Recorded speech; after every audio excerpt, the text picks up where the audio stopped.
Fast forward, 2015, when I was at the board of the IMF, remember the year before we had the invasion of Crimea by Russia, and Ukraine had defaulted on some bonds, some Russian bonds. The Russians saying, well, this is private, this is not public. What matters is that you had this default by Ukraine.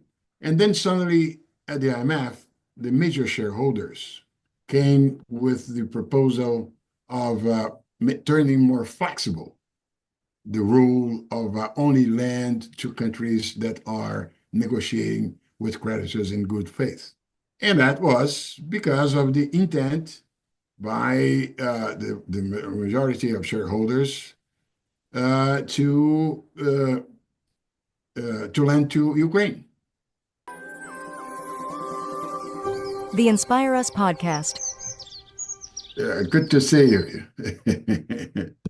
Yeah, good to see you too, Octaviano. And so from what I knew before, you were the executive director, part of the World Bank and IMF. Yes, there are several things. I was first executive director at the World Bank. Then I went to be vice president at the Inter-American Development Bank. Then I returned to the World Bank as a vice president. Then I went to the IMF as an executive director and returned to the bank again as an executive director, and then I retired. And today, I still live here. My wife still works at the bank. She's going to retire only on 2027. And from here, I work. I'm a non-resident senior fellow at Brookings Global. I'm also a professorial lecturer in George Washington University. Occasionally, I give courses there. And also a senior fellow at the Policy Center for the New South, which is a think tank based in Morocco, but that has hired several colleagues, retirees from the IMF and the World Bank. I'm one of three former vice presidents of the World Bank, hired by them. Wow. And but I work from here. I go there once a year, twice a year, spend a week, and travel from here to events and so on. So and I keep producing. I keep active. It's a good contract that I have. That's why I'm using it, because they you can see here. See? Yeah, we saw it earlier. and I saw it because you're also still producing, and you're also I saw the Center of Macroeconomics and Development.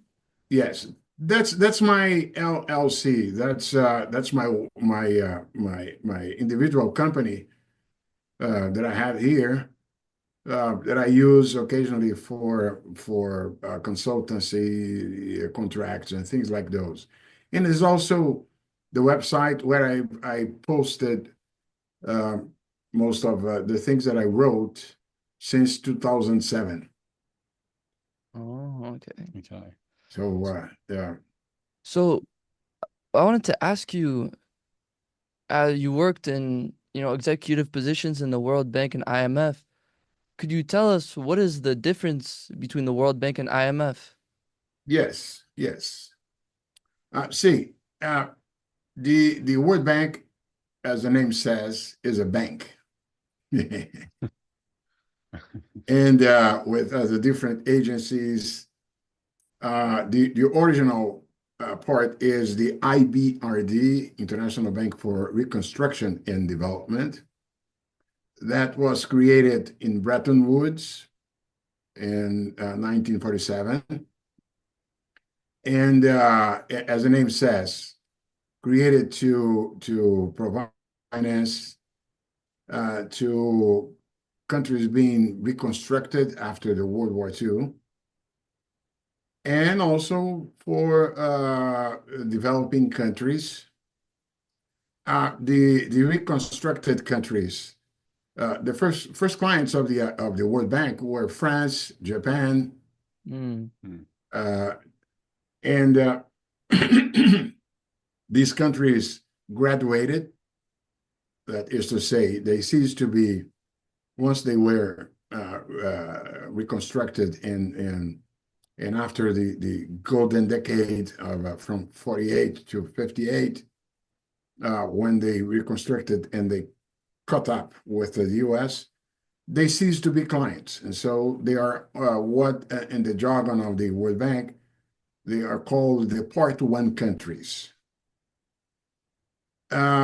Whereas the other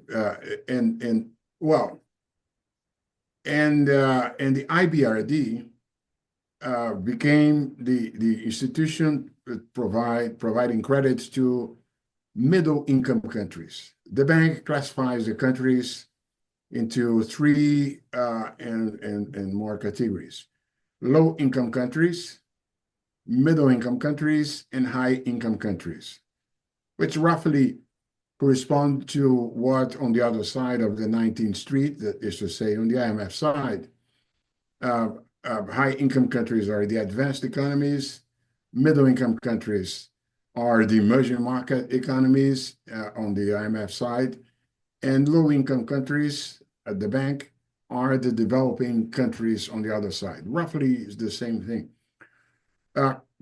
Nowadays, it has become fashion to try to differentiate the middle income countries into lower middle income countries and upper middle income countries.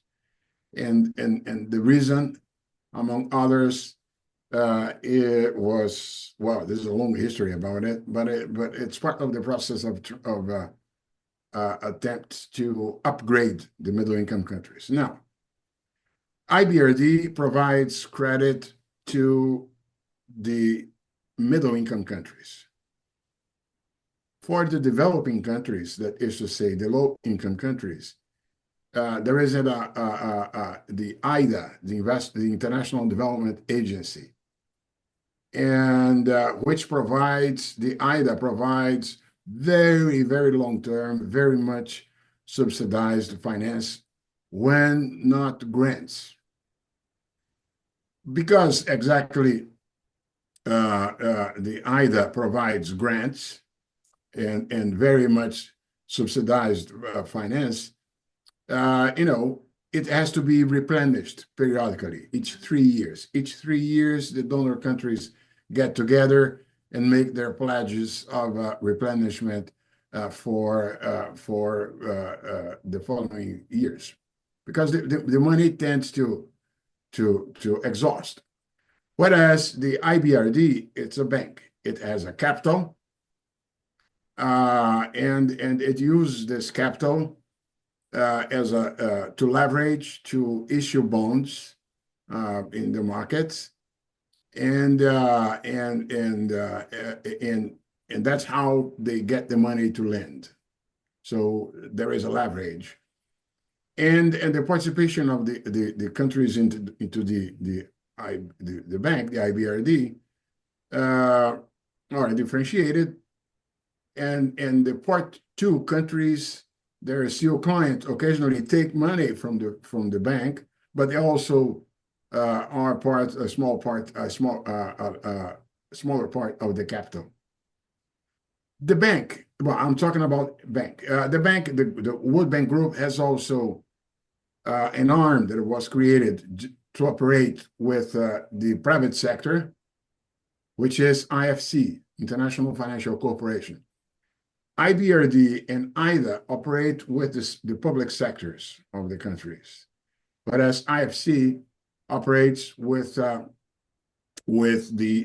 investors, with companies, and the resource from IBRD and IDA, when applicable, have the guarantees the primacy as a sovereign creditor with the countries, has a preferential credit treatment. Now, IFC lends to the private sector. There is also an agency, MIGA, Multilateral Investment Guarantee Agency, that is smaller and it provides insurance against political risks. And so all those comprise the World Bank group. Mm-hmm. The IMF, it is a fund that was created, also in Bretton Woods, which has the function of short-term finance, short-term funding to countries, and it was designed in order to, let's say, to make possible that the countries did not have to resort to capital controls, to defaults under stress conditions, as it was the case in the past prior to the World War II. Mm. So it's a short-term credit to bridge times between, let's say, a situation of crisis and normalization. And obviously, the lending by the IMF is given being accompanied by the commitment by the country, by the receiver, to do what it takes to not only pay back the fund, replenish the fund, but also to eliminate the source of the problems that generated the demand for the IMF funds. So IMF is basically is short-term, it's emergency, and the size of the volumes of operations are typically much larger than the individual projects approved by on the World Bank Group. That doesn't mean that on the World Bank Group there are also conditionalities, particularly sometimes of lending that are a counterpart to policies implemented by the countries, and also because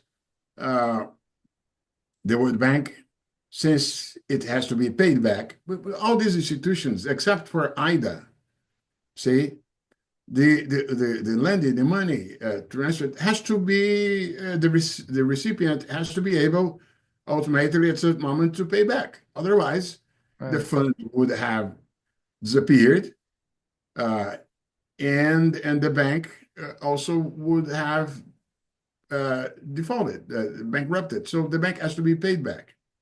But one basically is the bank on the bank side, long-term projects of investment and so on. And on the IMF side is funding for shorter time horizons. That's the difference. Mm-hmm. One important thing to be taken into account is the following. But in the case of the World Bank Group, I always refer to the World Bank as a hummingbird. Why? Why a hummingbird? You know, hummingbirds, wherever they exist, and that's the case in whole America, but I guess in Europe as well. I'm not sure about Africa, but also in Africa as well, is a bird that pollinizes by exactly taking the pollen from one flower and it brings to other flowers. So it pollinizes. And to some extent, the World Bank Group is able to pollinize knowledge. It learns things operating in countries, and it can carry some of these lessons to other developing countries. This is as much important as the money that comes out of the bank to the countries. And it's this hummingbird function, the World Bank Group, matters dramatically as part of its development mission. Was that helpful? Yeah, Yeah. very helpful. It's interesting to look back that these institutions were created after World War II in order Yes. to rebuild this destroyed world. But it seems like today we've been able to rebuild, and somewhere along the way the role of the World Bank has evolved. It's no longer made to, rebuild from a war. Now it almost has this role of, international development. So what would you say the role of the World Bank is today? Yeah, it remains the development mission. The mission translated today in today's terms, it's currently fighting poverty, right? Sharing prosperity. That is to say, in the case of those middle-income countries, where the bulk or the majority of the population is no longer under extreme poverty conditions, then the objective is translated into sharing the prosperity. That is to say, a better distributed income growth process. And also, it has been added in recent times. Also, climate change. Climate change is fighting climate change is also one of the objectives of the institution. That's why the trinomial now the what is the name? Sound World. There is a way by which more recently the name has been called fighting poverty, sharing prosperity, and living in a sound, in a healthy world. So the objectives remain the same with the addition of the climate change. Octaviano, I wanted to ask you, what countries do you think the World Bank was integral to alleviating their poverty? What are some of the instances you can perhaps point to and say the World Bank Let's was see. critical? The World Bank, first thing to keep in mind is that the World Bank is not a replacement of the government of the countries. And even in the case of smaller countries, the size of the bank never reached, let's say, a full domain of the finance in the country. So any evaluation of the World Bank work has to be done by the impact analysis of the projects that it finances. And even though, obviously, as any institution, as any human creation, it doesn't score 100% of the case. So much to be learned as well with the experience itself. And then the bank evolves and adjusts the way it sees its operations. But overall, the impact evaluation in terms of poverty reduction, in terms of ameliorating the distribution of income and impacts on the climate agenda, they succeeded by the results. That's why you have for a long time already the introduction of criteria to measure the results of the projects whenever possible, to separate them. And mostly in all countries where it operated, it accomplished to move the countries, help the countries move in that direction. Sometimes the bank piggybacks. I'll give you a concrete example. A major breakthrough in terms of poverty reduction was the creation of conditional cash transfers in Brazil and Mexico. And the projects came from the country themselves, but the bank engaged, helped in the configuration of the programs, supported the budget of Brazil and Mexico for the establishment of those programs. And the bank became a sort of a hummingbird, bringing the Brazilian experience, for instance, to several other countries that wanted to do so. So the conditional cash transfers in Brazil, for instance, the testing, the checkup of whether it was reaching the appropriate destinations and so on, with a high rate of good score, 95% of the recipients of the conditional cash transfers were due, was something to which the World Bank contributed a lot. And so it all hinges on, you do the evaluation and learn exactly on how to improve the work of the bank in the corresponding areas. Mm. So it's very interesting because in World Banks, a lot of the time it has quite a negative image.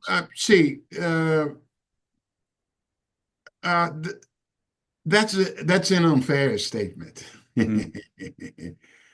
Because very often when this stigma comes, it is associated with the specific case of failure. As I said at the beginning, the World Bank, like any other institution, has never been 100% proof, right? So mistakes were made. And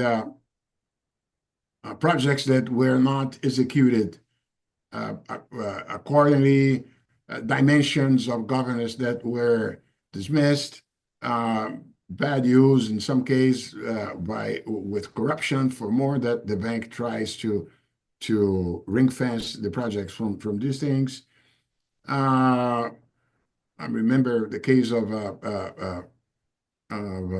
project financed in Kenya, where there was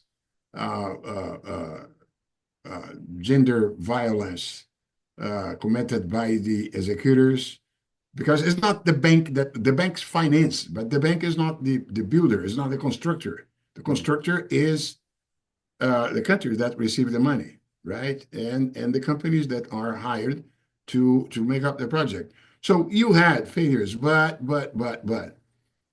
you take the whole part, the big part of the pipeline of the bank, and the projects evaluated come with positive results. That's why such a statement is unfair. Do you feel like there is a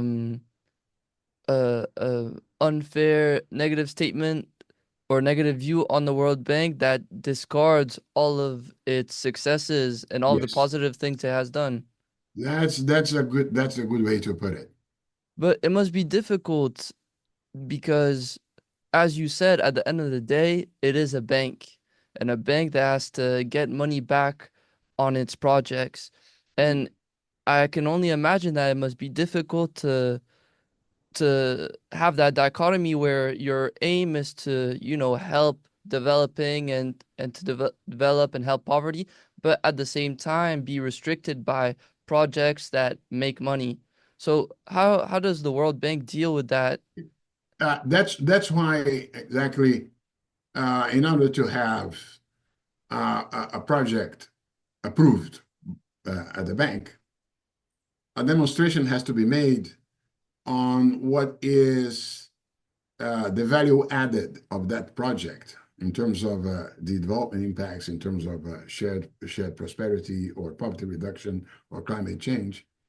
That would not happen with a project financed by the private sector. And keep in mind that the return financially speaking, of the projects financed by the World Bank are not equivalent to the ones demanded by the private sector.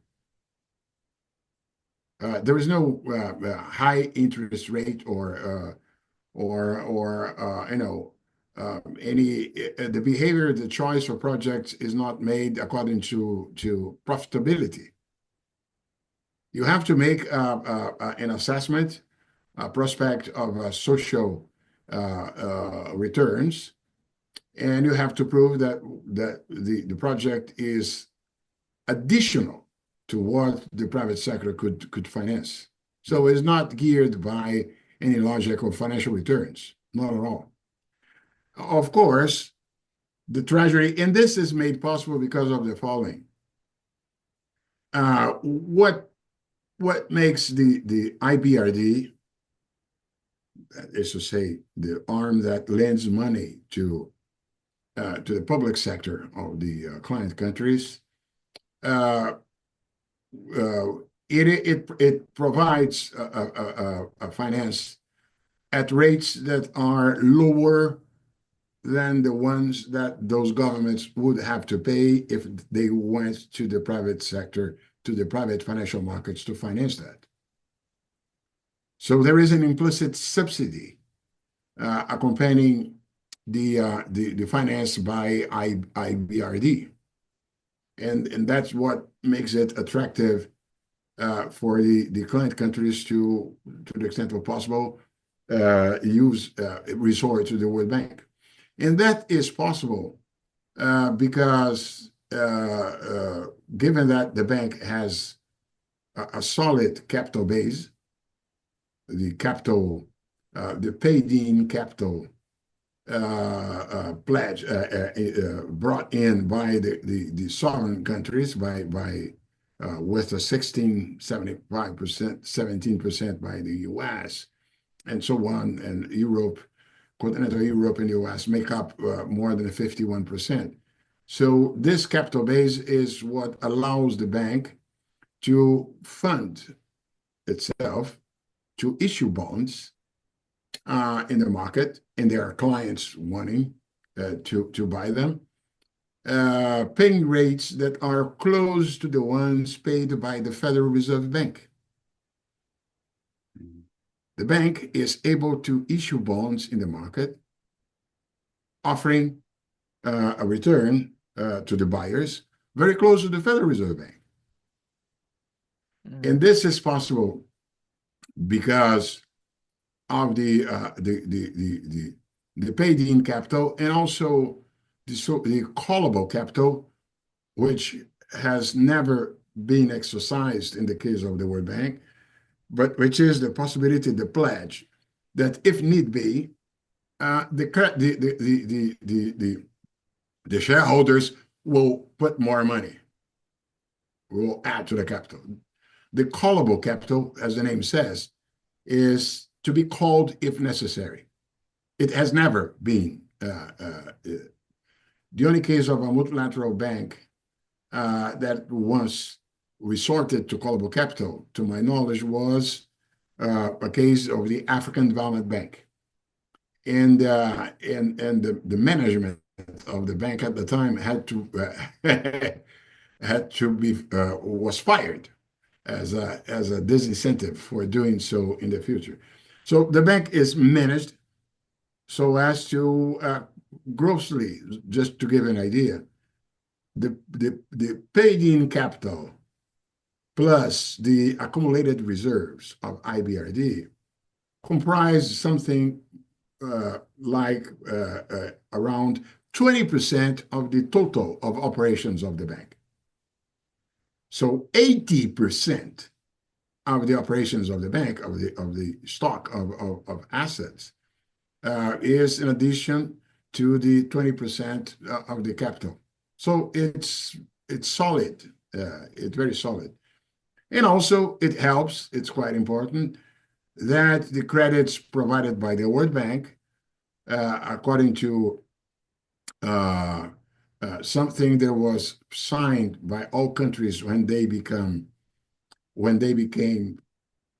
members of the bank is that the credits coming from the World Bank have a priority of a preferential treatment by the client countries. That helps as well to convince the creditors to charge so little for when they buy bonds issued by the World Bank. So that what allows the bank to provide finance, as I said, a little bit lower than what the market would charge for the corresponding sovereign debt. Mhm. Mm. Regarding the IMF side, I think a lot of people have looked at the IMF and criticized it for having because as you said, these institutions aren't just giving out money. They want to make sure that that money is well used and certain things are implemented. And certain people criticize the IMF for, especially in Africa, applying this kind of one rule fits all type of approach. Especially I think in the 80s or 90s in Africa. What do you think about that situation and the IMF and how they approach that? Right. As I said, it doesn't. These institutions are not immune to making mistakes. Mm. IMF, the nickname is IMF for it's mostly fiscal, but it's most financial. See, as I said, if that money is needed by a country, it's because there is a problem. There is typically the government is overspending in a way that's only piling debt, and that debt becomes increasingly hard to be financed and so on, and then capital outflows from the country, and then the central bank lose the ability to respond to the demand, and then comes the fund and gives some short-term credit. Inevitably, when that's the case, some sort of fiscal adjustment will be necessary. In each and every case, you will have to find ways either to raise the tax revenue and or to reduce the level of spending so as to generate the cushion, the space to repay back. Mm. And to the trajectory has to become solid enough for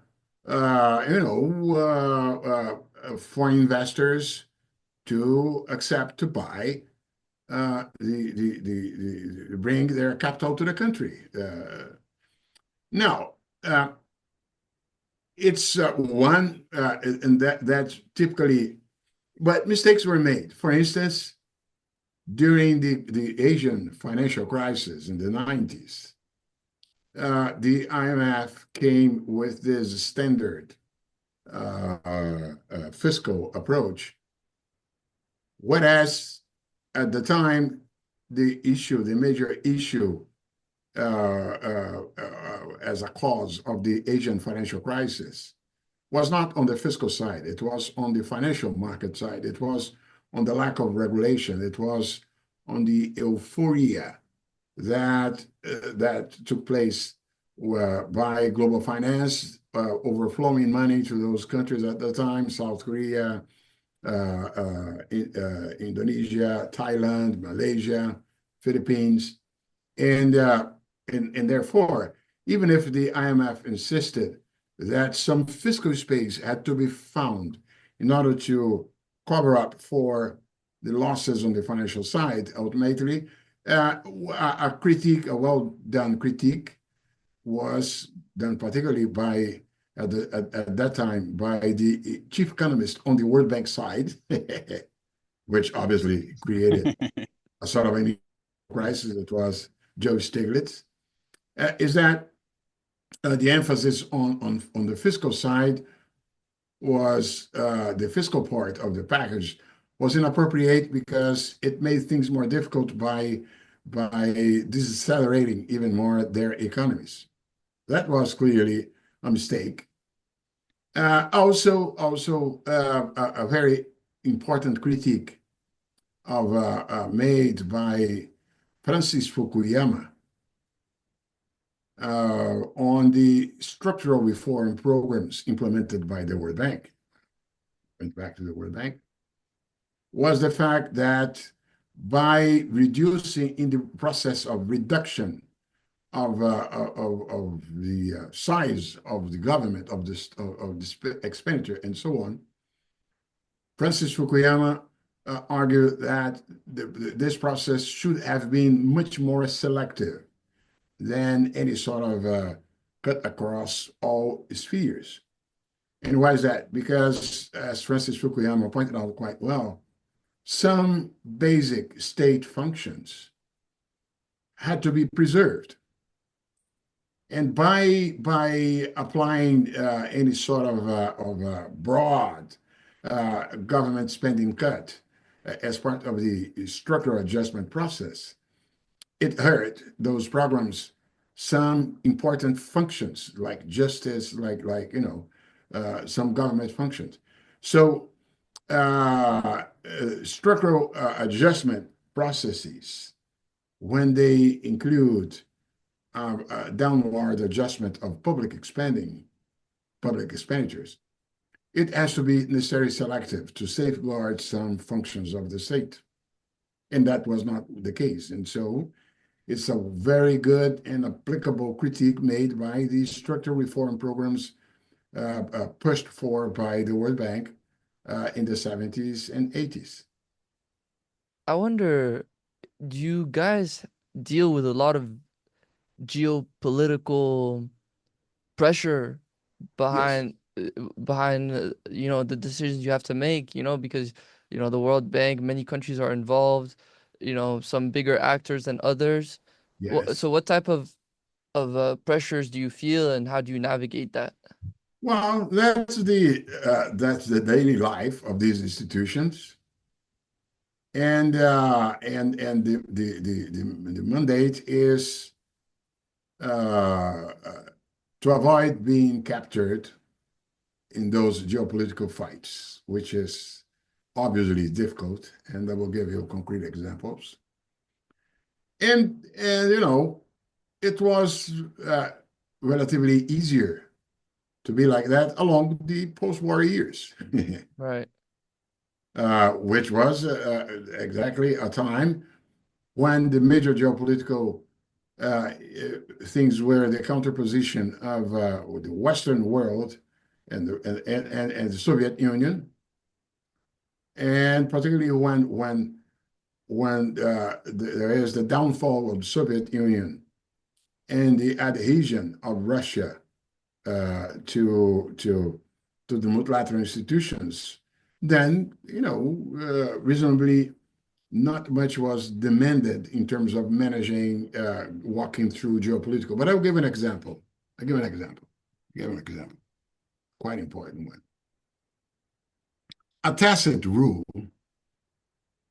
among the major shareholders is that, for instance, the bank is not to give privilege to a specific subgroup of countries aligned to individual shareholders. That's a very important principle. And once, beginning of in 2004, 2005, when I was at the bank, there was a project, a pipeline of oil cutting across Chad and Cameroon.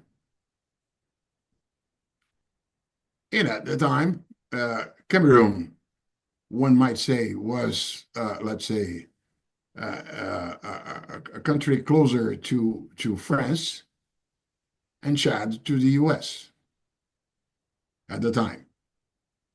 And when there was a spat between the two countries with respect to the project, the use of the resources and so on, a tacit rule is that the World Bank engagement should not privilege any one of those two sides.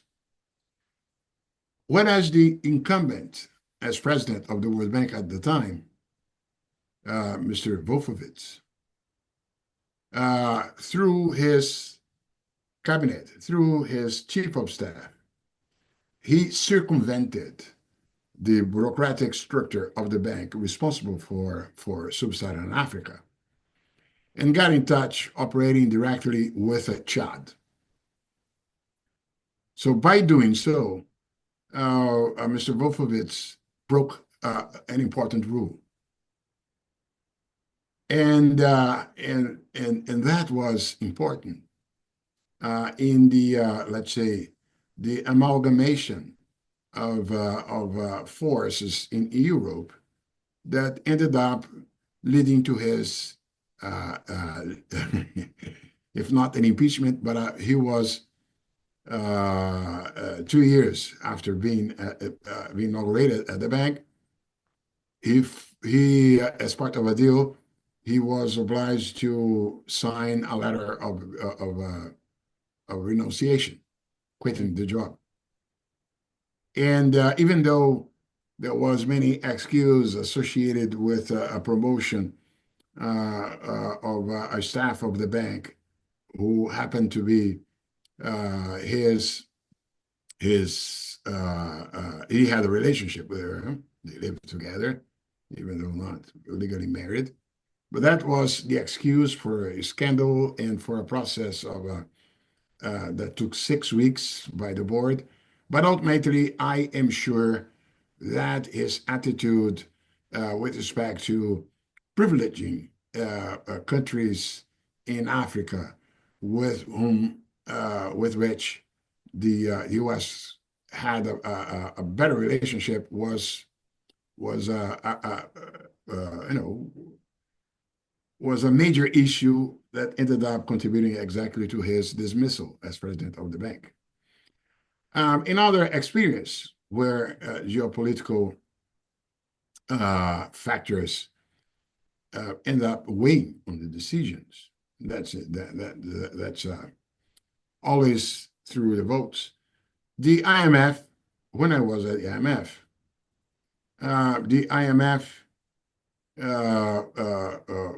the IMF is, there is a rule approved by the shareholders, which is the following. When a country is in default, no money can go from the IMF to the country if the country is not negotiating with the creditors in good faith. And typically, this was framed as, for instance, the Club of Paris, which, as you may know, is an association of sovereign states, Part 1, etc., that get together in Paris, as the name says, and articulate their positions and in negotiations, debt renegotiations with debtor countries. So the pressure by the IMF was that, you cannot simply send money to a country that is under default if the country is not proceeding in a way that the issue is eventually renegotiated with the creditors, probably with some debt relief, but anyway, there has to be a negotiation in place. Okay. Fast forward. 2015, when I was at the board of the IMF, remember the year before we had the invasion of Crimea by Russia. Mm. And Ukraine had defaulted on some bonds, some Russian bonds. And the Russians saying, well, this is private, this is not public. What matters is that you had this default by Ukraine on Russian bonds right after exactly the invasion of Crimea, after the Maidan revolution, everything that happened in then Crimea, as a sort of a prologue to what we saw in years later. And then suddenly at the IMF, the major shareholders came with the proposal of turning more flexible the rule of only lend to countries that are negotiating with creditors in good faith. And that was because of the intent by the majority of shareholders to lend to Ukraine. So the change of the rules so as to make possible lending to countries, regardless of whether any creditor says that the country is not behaving in good faith, had the opposition of the Russians, of course, but not enough to impede the approval. And then the IMF came with money to Ukraine, for which it was necessary before a flexibilization of the rule. And interestingly, also China and Saudi Arabia didn't want as well aligned with Russia in trying to impede the approval of the change of rule. And why is that? Because they didn't want the same situation to take place in the case of their credits. Saudi Arabia that lent money to so many neighbors, to Jordan and so on, and China that had by that time already initiated a humongous flow of credit to African countries. And so they didn't want both Saudi Arabia and China to, let's say, to facilitate, to make it easier for the recipients of their money to default on them. But they lost, and the new rule was established. And so this is the example that I gave is one in which they are both. In the case of the World Bank, Mr. Wolfowitz, and also in the case of the IMF and Ukraine vis-a-vis Russia, on how inevitably geopolitical factors end up influencing what the bank does, what the bank and the IMF do. Yeah. And see, for some key questions, the weight of the votes follow the weighted average of shares.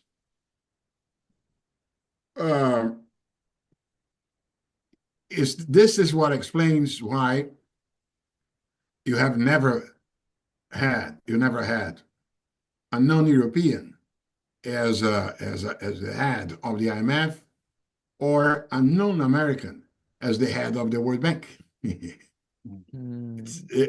Because the European chairs plus the US, they comprise more than 50% of the weighted vote.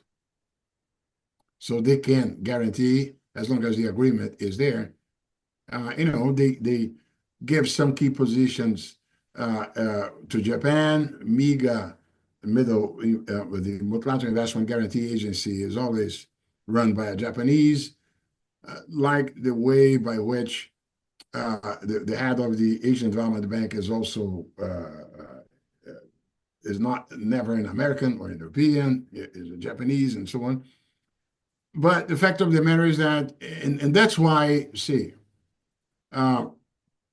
this is a major issue, a major obstacle to the expansion of the both IBRD and IMF. Because by following any minimally rational criterion, in both institutions, the rise of newly emerged powers would have to rise as a share of their capital. When I was at the board of the World Bank, for instance, and we had a capital increase negotiation, and this negotiation of the capital increase, and the bank needs, because it uses exhaust the space. So if the bank now is to scale up even more its operations on climate change and so on, it will need an increase of capital, even if well managed, as I said, with all the guarantees and so on. But it needs an increase in capital. In 2018, that was the case. But then, if one were to follow the formula, the prevailing formula on the criteria to define the shares of countries, China should have 10% of the capital of the World Bank, of the IBRD, 10%. But that would make China to become the second shareholder individually, and overcoming even Japan, who had 7%. And at the end of the day, the capital increase negotiation in 2018 only was achieved because China accepted to stay at 6%, not go above 6%. Sorry. At the same time, there is a pressure, an enormous pressure from Part 1 countries. Some Part 1 countries is going to become even harder, even stronger now with Mr. Trump, to graduate China. China cannot be a client country. It has to move on. But if China goes following the same criteria, also other countries like Brazil, Mexico, and others would also have to graduate. And these countries, they prefer to keep the option. They don't want to graduate. Anyway, the point to make is that this structure of capital, the BRICS were created for that. The BRICS were not created to constitute a new order. As now, since the crisis that we are watching, and then of course it became interesting for Russia and China to some extent as well, to advocate for a new order built around BRICS. But BRICS originally, it was an association by the corresponding countries because they realized that by hanging together, they could strengthen their power and their negotiating power with respect to these multilateral institutions. And it did so after the global financial crisis, when we had the capital increase of the World Bank in 2010 and an increase in the size of the IMF, the shares of the BRICS, particularly China, went up. But never to the point that could revert the majority condition of the US and Europe. And that's why, including the BRICS, said, okay, we got it, we have to accept it. But then, you know what? And then we're going to create our own bank. And then they create the New Development Bank. And China wanted the New Development Bank to be even bigger than what it was in its creation. But that would make hard for the five countries to keep their shares. And the other countries, oh, wait, not that large, because we have to have the BRICS Bank, the New Development Bank, with 20% for each one of us, shareholders. And China says, okay. And then they go on and create another one, the Asian Infrastructure Investment Bank. And they invite to be minority shareholders the rest of the world. And the Europeans went. Obama opted for not going. But in any case, you do have these alternative institutions, which reflect to a large extent the limits that the BRICS realized that they would face if they want to be major shareholders in the Bretton Woods institutions. So we live with this fragmented multilateral financial framework, which offers some risks, and as well as at the same time, it offers opportunities of collaboration. And I explain.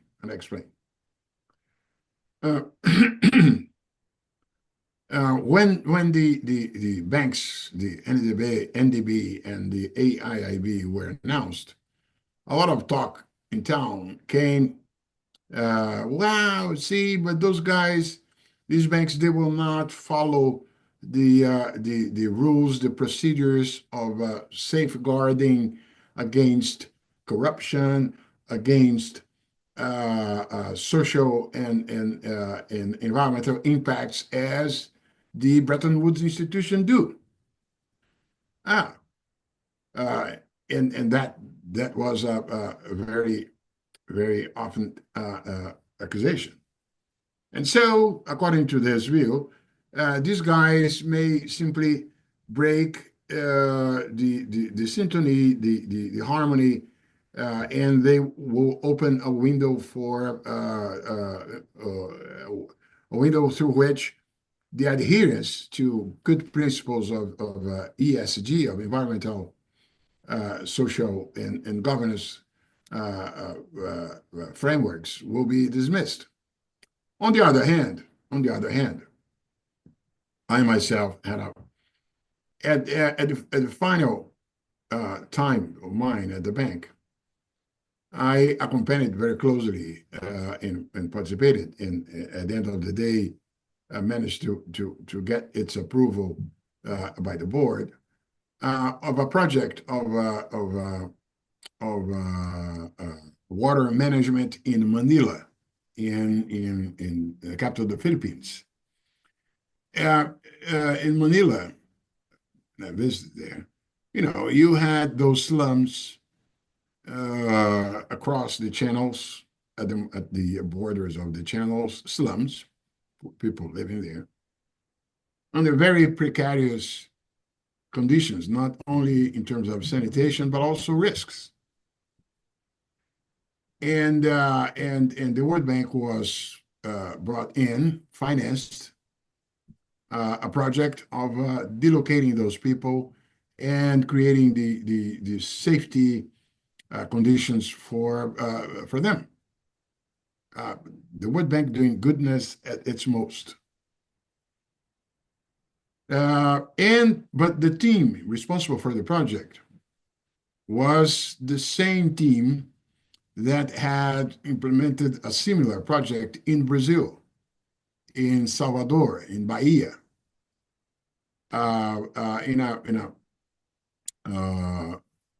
standing houses on floating houses, and I visited the project in Bahia first in 2004. Gosh, neither me nor my colleagues had the courage to climb up to the place, to the houses. And then I visited the same place now in 2013, 9 years.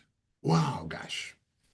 the problem had disappeared, the families had been relocated to areas close by, and the danger was no longer there. So the same team that did the project in Bahia went to Manila.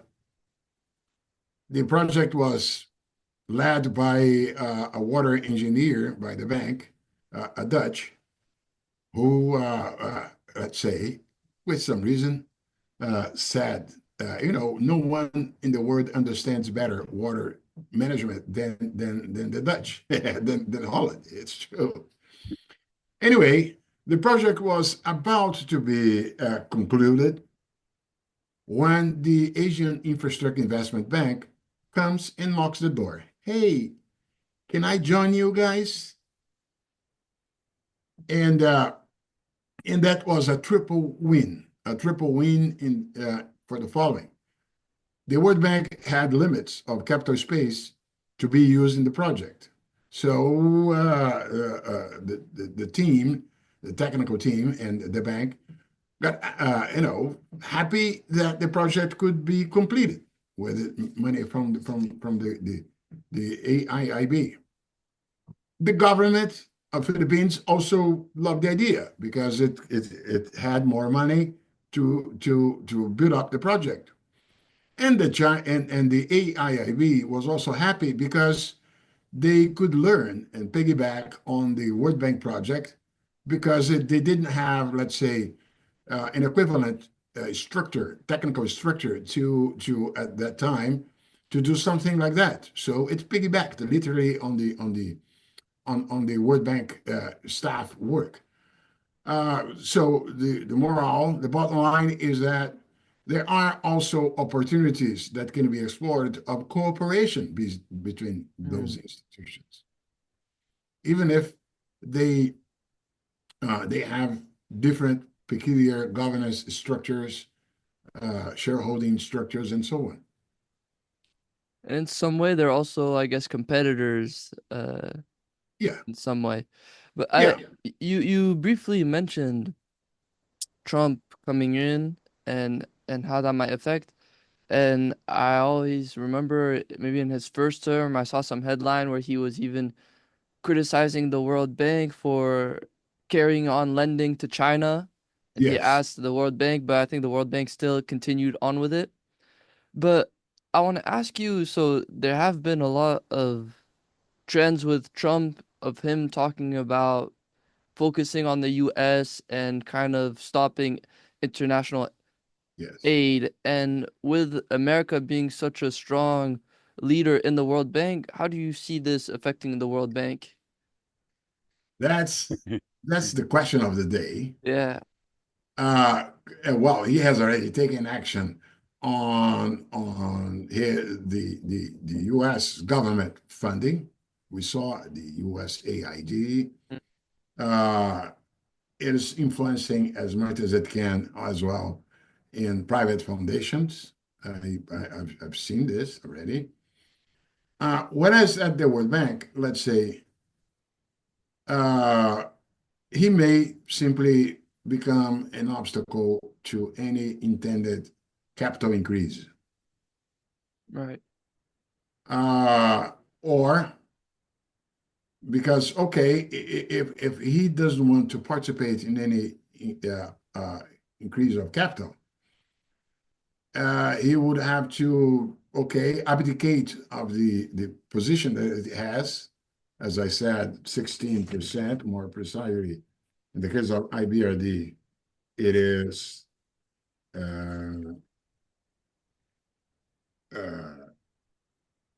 shareholding 16.73%. It would have to abdicate and allow others to increase their shares. So it's either he tries to impede that if he wants to stay, but there are even those on the far right. There is the Heritage Project that you guys have heard of that alludes to the possibility or the option of the US of leaving the bank. Yeah. So it doesn't look good in that regard. To the least, to the least, a repeat of the demand that China upgrades. China ceased to be a client country, which in practice would make all countries that can be classified as above the income level considered as the threshold for graduation to follow suit. That includes Brazil and other countries. This needs to be clients. That's, let's say, the minimum precondition that most likely Mr. Trump will establish.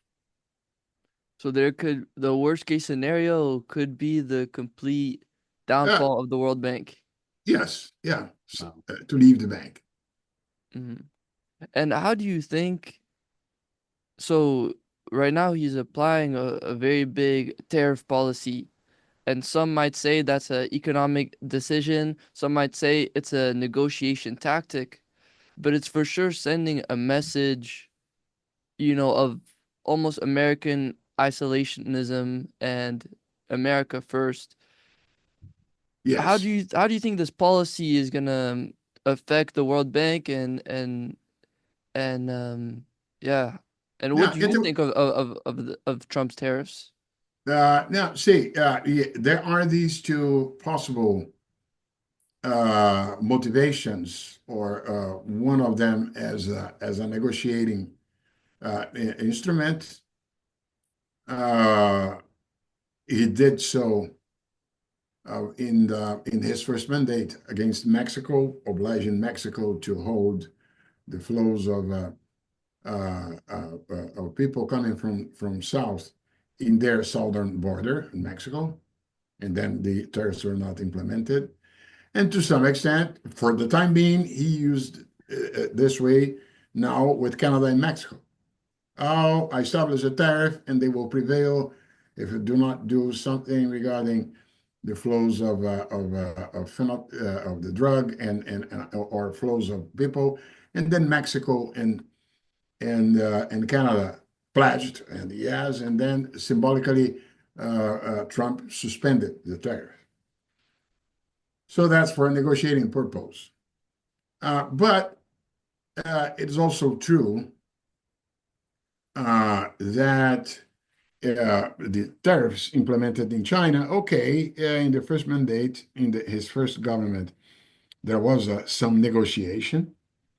Even a phase one of a pact was discussed and signed to be seen. It's true as well that instead of the 60% on China that he pledged during the campaign, ended up bringing it to 10%. But today, he may, I haven't seen it yet, but he was scheduled to announce tariffs on steel and aluminum products on everyone.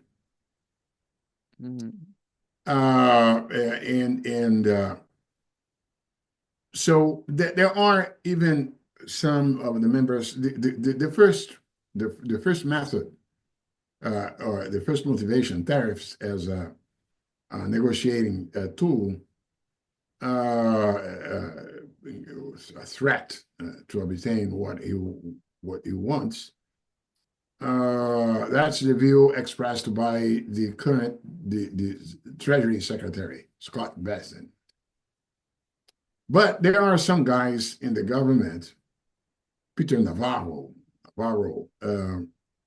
as well as the guys who are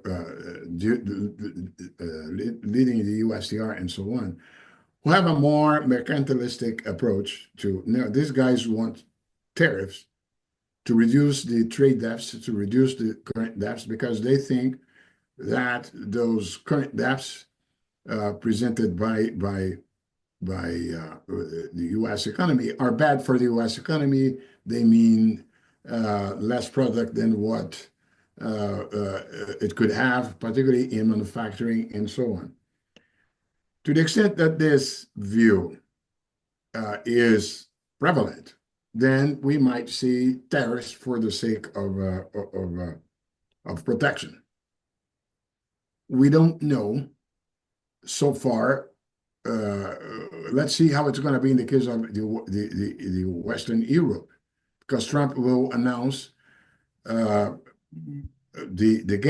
best guess is that he's going to demand as reciprocity something like a higher spending on military items, as he has demanded the NATO partners to increase their outlays, and or buying more LSG from the US, things like those.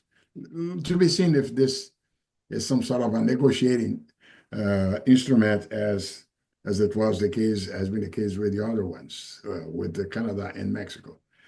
But see, in any case, already with the uncertainty that affects investment, but also with the fact that if anywhere tariffs tends to become higher, among other reasons because the other countries will also retaliate, an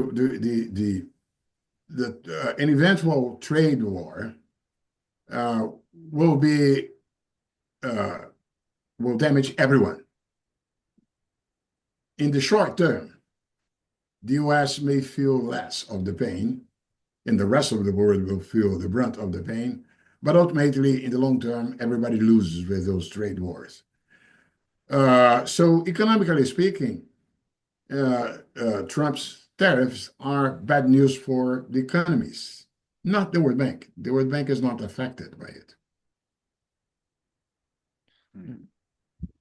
I wanted to ask you, how did you actually get into this field of work? Did you always have this dream of being a part of, just being a part of the group or the movement to alleviate poverty? Or did you find out later in life that this was sort of your path? Good question. Yeah. I was a university professor in Brazil, a professor of international macroeconomics and of development. That's why my website is Center for Macroeconomics and Development.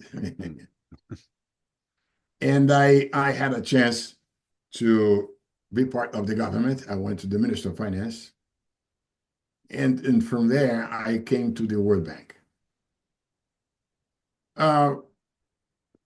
which I appreciated exactly for my belief on the contribution by the World Bank to the objectives.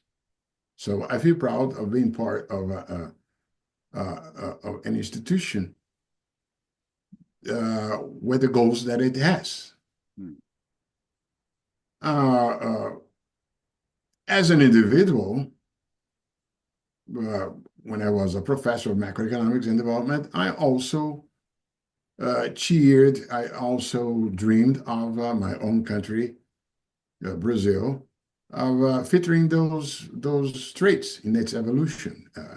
And I was very glad to be part of the beginning of a government that gave a boost to poverty reduction in Brazil. I felt gratitude. And being part of the effort it gave me a huge satisfaction. If you ask me whether 22 years ago, I imagined that I would work at the World Bank or the IMF, I would say, how? It was a matter of opportunities that came out later in my life, and I was exactly happy to do it, to feel as part of such a meaningful endeavor. What challenges did you face, going into these positions? Well, challenges and opportunities. because the challenge can be seen as an opportunity as well. Learning. Learning was, a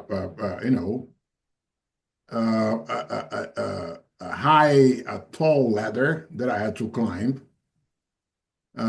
because of previous experience in that regard. But at the same time, the opportunity gave me the motivation to study, and that's study not only broad abstract themes, but whatever is necessary to learn to do your job. And I have always been, I can claim that, a good student, dedicating myself when necessary to learn fast. Let me give an example. When I was an executive director at the bank, and my position depended a lot on the votes in order to be renewed of a cluster of ministers of finance, including Brazil. And there was a change in Brasilia, and I felt that the sympathy that I had with the one who had voted for me before was no longer the case with the new one. So I realized that, at the end of that mandate, 1 year and a half, I wouldn't be able to keep the position I was. And I was enjoying a lot working at the bank and doing the things that I was doing. And there is a rule that impedes executive directors of these institutions to go to the institution as a staff for at least 1 year. That's a period that is a cooling off period that is mandatory in all these institutions. But I wanted to stay a little bit more. I wanted to keep working here at the institution. So I went to talk with someone who had become my friend, the vice president for Africa at the time, Gobi Nakane. And Gobi Nakane gave me the following advice. He said, look, cherry pick a topic, a theme that is hot, go over it, write about it, make conference about the subject, and then it becomes possible that we look for some Scandinavian trust fund who might give you a scholarship for you to spend 1 year at the Inter-American Development Bank here in Washington. And after this 1 year, you may be sure that a lot of people here at the bank, including myself, will be looking for hiring you. And okay, that's a great advice. And then I chose a topic, biofuels and development. Working hard, getting papers, documents, and things from professors in Brazil, from Unicamp, where I came from, the agricultural engineers and so on. I went to associations. I built up a stockpile of material, went over it, wrote the paper, and the guys of the World Bank, they themselves, the staff, they started inviting me to participate in events to talk about the subject in energy. And in one of those events, which happened in London, I sat at the table with the president of the Inter-American Development Bank. Remember, the idea was to get money from Scandinavians for a scholarship and spend 1 year at the IDB waiting for my time to return to the World Bank. And there I was with the president of the IDB. And the president of the IDB, by coincidence at the time, was in need of fulfilling a vacancy as vice president for one of his vice presidencies. And then he turns to me after my talk and asks, have you written this? And of course, I had there a sample of the paper and passed it over to him. And 2 weeks later, back in Washington, he invites me for lunch there at the IDB and asks me the following question. Do you want to be one of my vice presidents? And because he wanted to implement a program based on biofuels in the region, in Latin America and the Caribbean, and so on. And I was a good fit. So at the end of the day, it came out even better than I expected. But fundamental for that was the fact that I succeeded, I can claim this, in studying hard, studying and doing my homework in terms of acquiring knowledge on something that I was not knowledgeable at all, only superficially and so on, and with a purpose. So, see, each and every activity, professional activity, where you guys and I have been, knowing how and what to study is, besides obviously some social empathy, this is the key to succeed. So knowing how and what to study, you think that's absolutely critical for... Yes. And depending exactly on what is your provisional project. I am 69 years old. Since I was a teenager, I had very different objectives. As I told you, 22 years ago, I didn't imagine, I could never imagine that I would end up here at institutions. And so, but all over my life, I had, let's say, a project, something to be attained in a 5-year time horizon. And then I guess, okay, so what can I do in order to reach that objective? And in 100% of the case, it always involved studying. Studying what was necessary to get there. What about other skills? How you communicate, perhaps... Emotional intelligence is fundamental. You have to be able to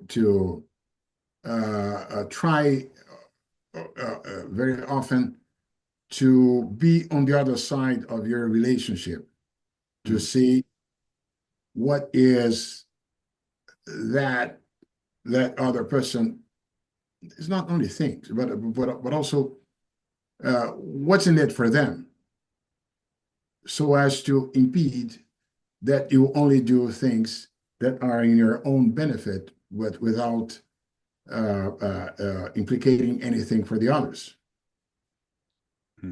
which is a fundamental thing for teamwork. See, even the individual professors, the closer to let's say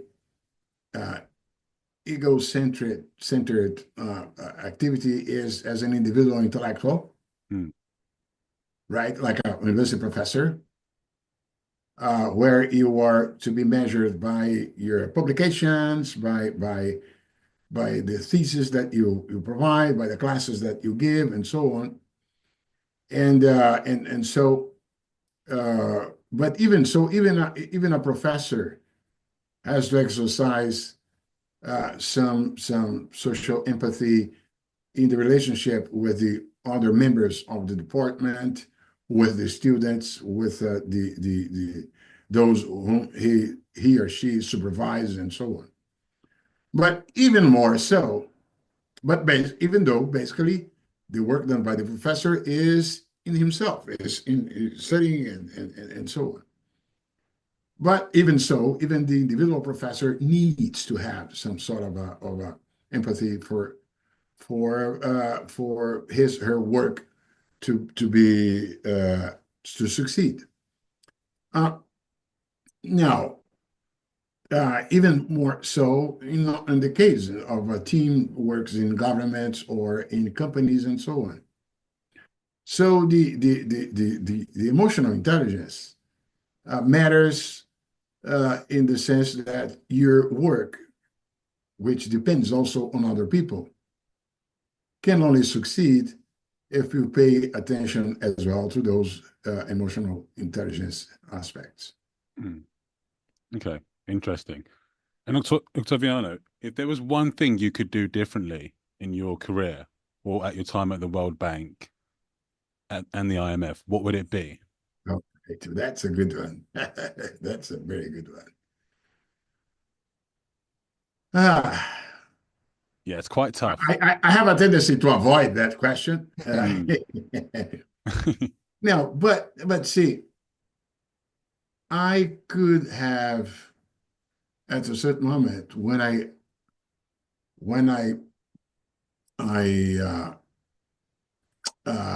finished 2 years that I spent in Montreal working at the Brazilian consulate there and doing on a part-time basis my master's at Concordia.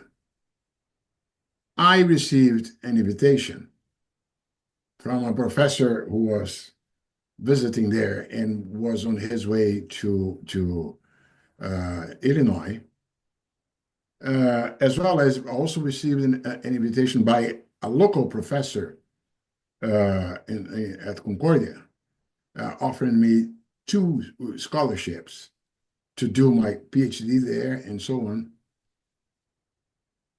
And nonetheless, I decided that I would go back to Brazil because I would return whenever I wanted to do the PhD on each of those institutions.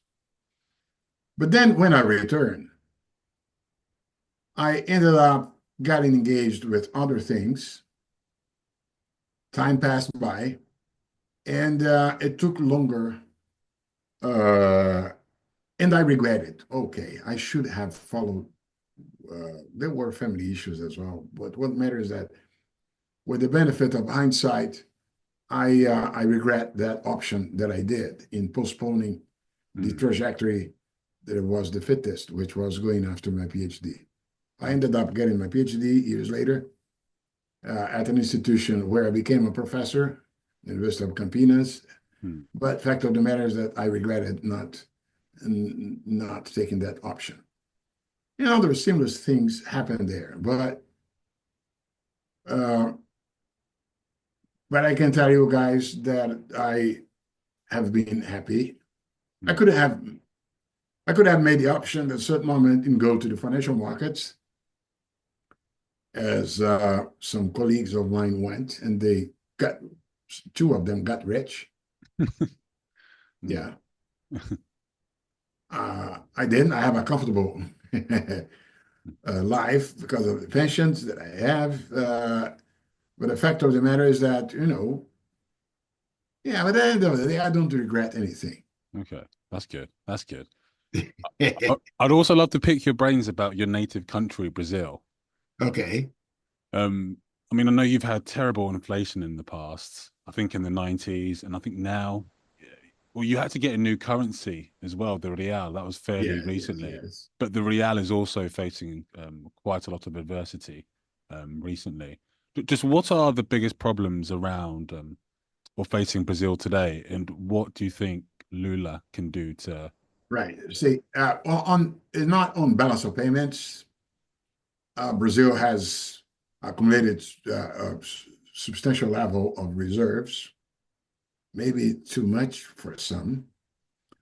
The structure of the balance of payments is pretty good. The current account deficit small and easily covered every year by the capital inflows. Trade balance has improved in the last few years. So on the balance of payment side, Brazil is really okay. That's not a source of problem as it has been for a long time in its history and so on. Where we have a fragility is on the fiscal side. It's mostly fiscal. Is that because of Lula's policies? Because I read Financial Times articles and you see. Yeah. To a large extent, look,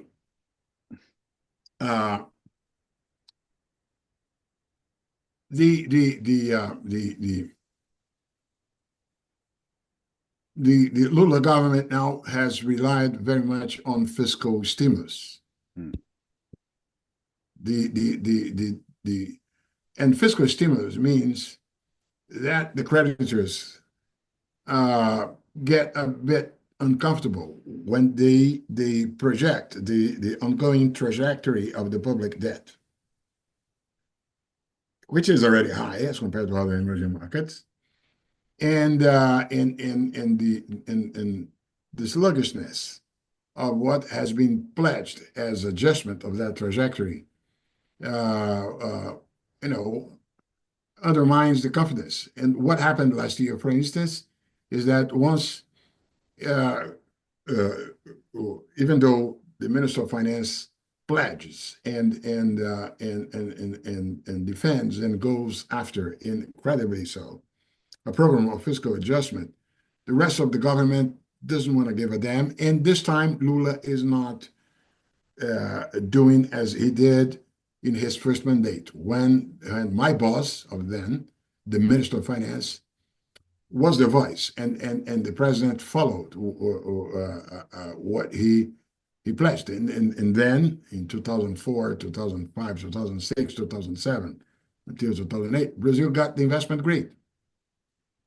This time,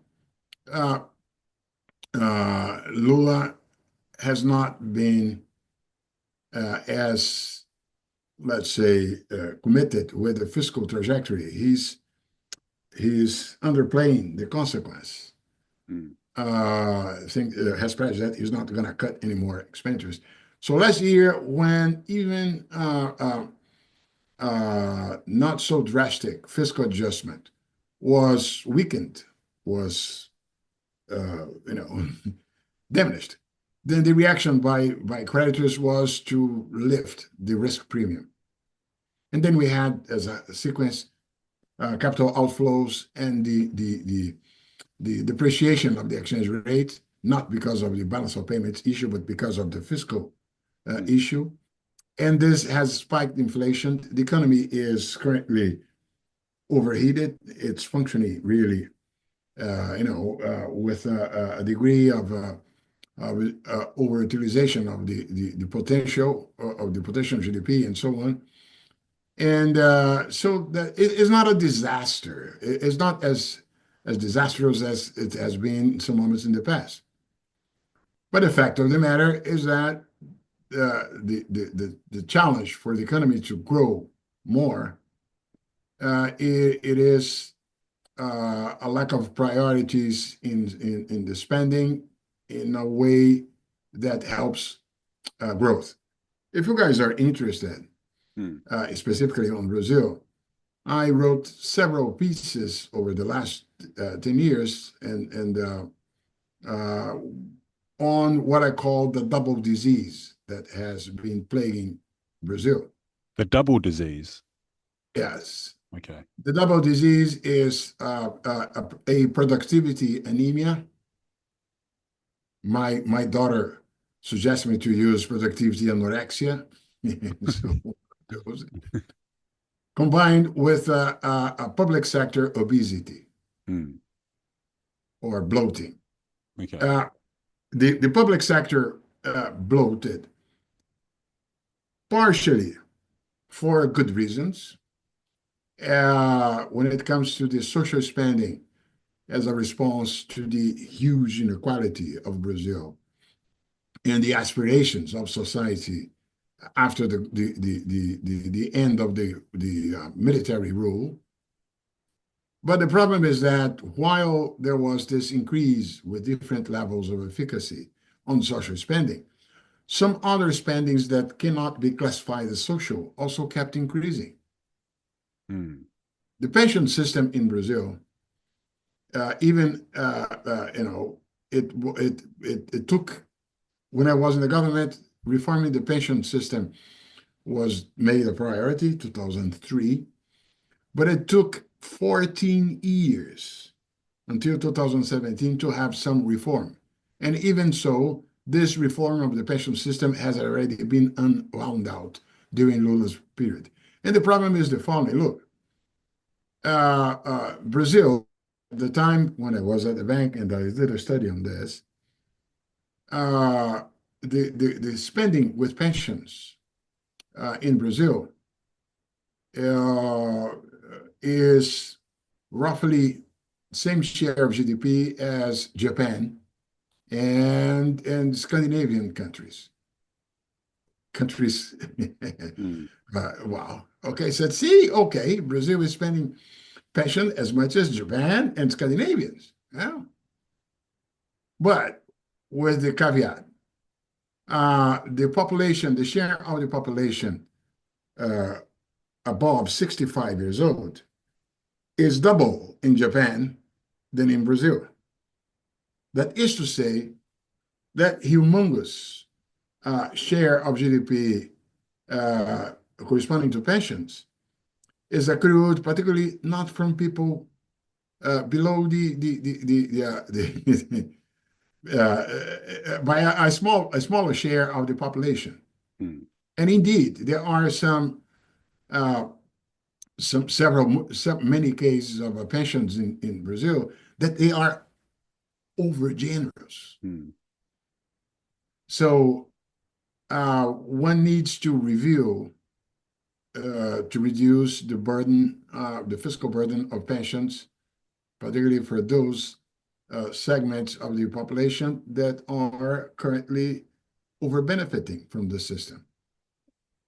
Okay, so by the same token, one needs to reduce the levels of tax exemptions and subsidies.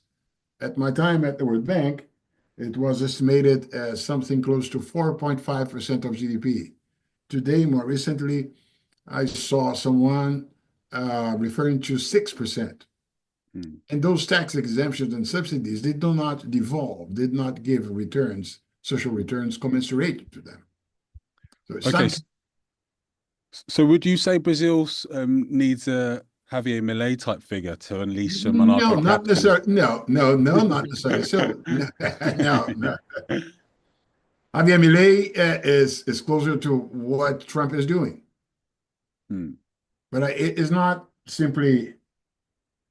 First of all, the fiscal adjustment necessary in the case of Brazil doesn't have to be so deep, so large. The situation in Argentina was beyond any level of sustainability. So under those circumstances, only desperate razor-based kind of adjustment is inevitable. And of course, the trimming of the Brazilian government spending doesn't have to conflict, doesn't have to be through reducing the kind of ESG spending that,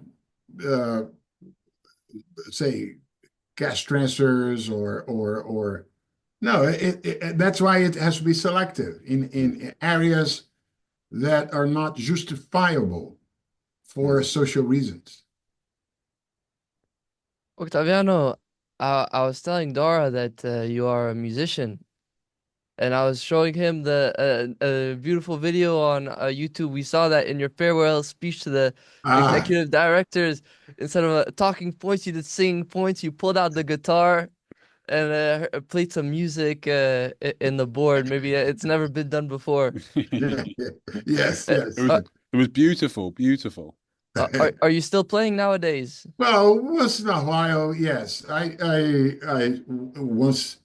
should play more frequently, but now, see, last Saturday, we got together, me and 3 more former World Bank staff, to play guitar and piano at the house of one of them. And I'm getting back to it.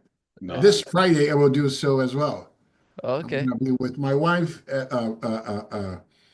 Valentine's Day, Hey. Oh. and so Look at you.